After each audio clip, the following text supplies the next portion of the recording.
Good morning, all students. Today I will discuss chapter 20, the Union Government, the Judiciary, class 8 Social Science. In the previous two chapters, you have studied about two major organs of the Union Government, the legislature and the executives. प्यारे बच्चों, पिछले दो अध्यायों में हमने ये अध्ययन किया है कि जो हमारी केंद्र सरकार है उसके दो मुख्य अंग हैं, लेजिस्लेचर एंड द एग्जीक्यूटिव्स, विधायिका और कार्यपालिका. You have seen that legislature makes law. तुमने देखा होगा कि विधायिका में यानी कि विधानसभा में कानून बनते हैं या बनाए जाते हैं, whereas it is the responsibility of the executives to enforce them. और जैसे ही ये कानून बनते हैं, इनको लागू करने की जो जिम्मेदारी होती है वो कार्यपालिका की होती है. इन दिस चैप्टर, इस अध्याय में, we shall study about the third organ of the government. इस अध्याय में हम सरकार के तीसरे अंग के बारे में अध्ययन करेंगे, द जुडिशरी यानी कि न्यायपालिका. यानी कि सरकार के जो केंद्र सरकार होती है उसके तीन अंग होते हैं. नंबर 1 विधायिका, नंबर 2 कार्यपालिका और नंबर 3 न्यायपालिका. इन ए फेडरल गवर्नमेंट यानी एक संघीय सरकार में, it is essential to have judiciary. न्यायपालिका की एक आवश्यकता होती है या आवश्यक है, which not only resolves dispute but is the final interpreter of the constitution. वह केवल जो है अंतर्विरोध का ही समाधान नहीं करती, बल्कि वह हमारे संविधान का एक अंतिम जो है निर्णय होता है. Whenever a dispute arises regarding property, violation of our rights, abuse of power, violence, exploitation or any other issues related to our day-to-day life, the matter can be taken to a court of law to seek justice. प्यारे बच्चों, जब कोई भी disputes या अंतर्विरोध बढ़ जाता है, चाहे वो संपत्ति के संबंध में हो, चाहे हमारे जो मौलिक अधिकारों के जो हनन के बारे में हो, चाहे हम किसी शक्ति का गलत प्रयोग करते हों, हिंसा के बारे में हो, और कोई भी दूसरा इशू जो हमारे दैनिक जीवन से संबंधित होता है, उस मसले पर हम या उस मामले को हम जो है न्याय के लिए या न्याय पाने के लिए उसे हम कोर्ट में ले जा सकते हैं. The court gives justice to the aggrieved party. जो न्यायालय होता है वो न्याय देता है जिस पार्टी का हक होता है उसके पक्ष में. Therefore a system of courts under an independent judiciary is the foundation of our democracy. न्यायालय की एक ऐसी व्यवस्था जिसके अंतर्गत एक स्वतंत्र न्यायपालिका काम करती है, वो हमारे लोकतंत्र की एक स्थापना होती है. इंडिपेंडेंट ऑफ जुडिशरी, स्वतंत्र न्यायपालिका. Justice is possible only if the judiciary is independent. न्याय तभी सुलभ हो सकता है जब स्वतंत्र न्यायपालिका हो. इम्पार्शियल एंड अनबेस्ड, यानी कि वो न्यायपालिका जो है वो हमारी जो है किसी के ऊपर निर्भर ना हो या उसमें प्रतिरोध ना हो. The judiciary not only protect the rights of the citizens, न्यायपालिका केवल नागरिकों के अधिकारों को ही सुरक्षा नहीं करती, लेकिन also resolves various disputes arising out of civil cases. जो हमारे सिविल केसेस होते हैं और हमारे जो क्रिमिनल केसेस होते हैं और जो हमारे संवैधानिक मसले होते हैं, उनको बिना किसी प्रेशर के कार्यपालिका और न्यायपालिका जो है उनका समाधान करती है.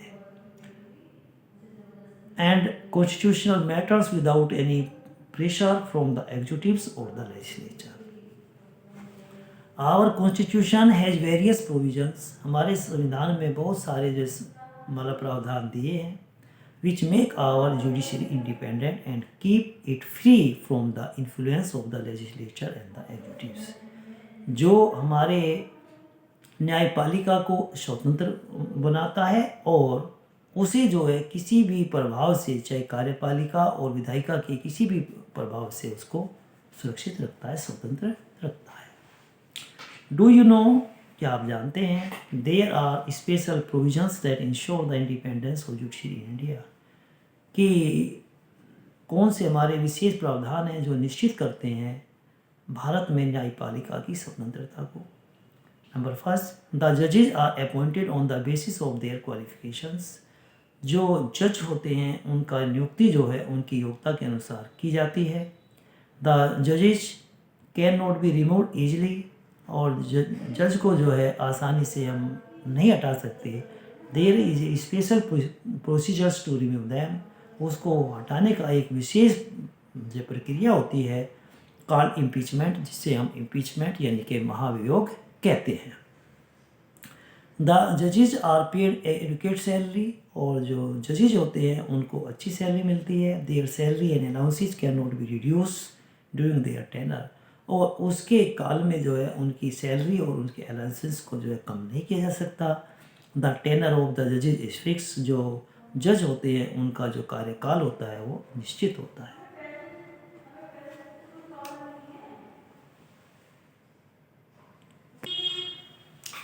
Type of cases, there are mainly two types of cases which are brought before a court. Court में जो है दो मुख्य प्रकार के ही केस आते हैं। They are civil cases and the criminal cases. उन्हें सिविल केस और क्रिमिनल केस के नाम से जानते हैं। The civil cases relate to disputes और property, marriage, money, rent matter, purchase of goods etcetera. जो सिविल केस होते हैं वे जो है धन, शादी, संपत्ति और किराए से संबंधित और किसी वस्तु के सामान के खरीदने से संबंधित होते हैं। They also include the infringements और violation of rights of individual. वे जो है एक समूह के या किसी भी जो है सिंगल पर्सन के जो अधिकारों के जो हनन से संबंध भी हो सकते हैं। There are civil law to settle and decide civil cases, और इन्हें जो है जो सिविल नियम होते हैं जो इसको सेटल करते हैं और डिसाइड करते हैं सिविल केसों के बारे में। The criminal cases involves offense like robberies, murders, cheatings, harassing of women, beating, violence, kidnapping, etc. जो हमारे आपराधिक मामले होते हैं वो हमारे लूट या डकैती से संबंधित होते हैं, हत्या से, चीटिंग से और औरतों के साथ हरेसमेंट, उन्हें पीटना, हिंसा और अपहरण करने आदि से। Tax evasion is also a criminal offence, और टैक्स इवेशन भी एक जो हमारा आपराधिक मामला बनता है। Usually the criminal cases begin with the lodging of an FIR।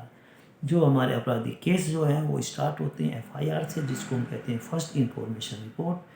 After investigation by the police, और पुलिस की जो इन्वेस्टिगेशन के बाद में the case is filled in the court, वो कोर्ट में केस को जो है दाखिल किया जाता है, फिल किया जाता है। In case the crime is prove, अगर उसके ऊपर जो है अपराध जो है प्रूव हो जाता है, सिद्ध हो जाता है, तो the accused can be either sent, तो उसे जेल में और या उसके ऊपर फाइन या दोनों चीज़ उसके ऊपर लागू की जा सकती हैं।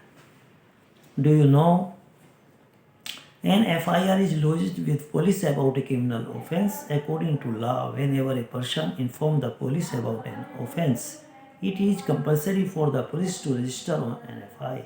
तो ये जो है पुलिस के लिए उसकी FIR को रजिस्टर करने के लिए जो कंपलसरी है। And the notable point here is that the one who knows about the offense can fill an FIR and not necessarily the victim of the crime. Thank you.